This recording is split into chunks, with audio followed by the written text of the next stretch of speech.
सुभद्रा योजना नारे टंका ठकई ब्रह्मपुर सहर में बेसरकारी संस्था सुभद्रा योजना नारे लोकों बेआईन भाव टंका ठकी अभियोग होती।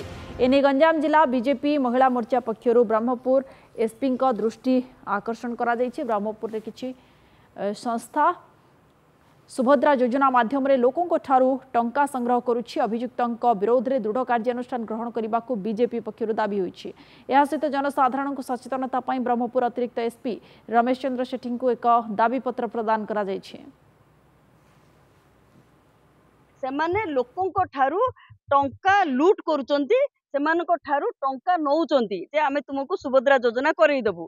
एथिरे कोन ना साधारण लोक सरल लोक माने एथिरे फसी जाउचंती। आपण माने एई भोली असामाजिक व्यक्ति मानकर प्ररोचना रे आसंतु नाही, एथिरे आपण व्यतिव्यस्त हुअंतु नाही, काहाकू टंका दियंतु नाही। आज सेही परिप्रेक्षी रे आमे एसपी को गोटे लेटर देबाकू आसीतिलु जे यार ठीक भाबे तदंत करा जाऊ। अभियोग आमे पाइछु तार आमे पुंखानुपुंख तदंत करिवो। जदि सेमती ये तदंतर आसो आईन अनुसार ग्रहण।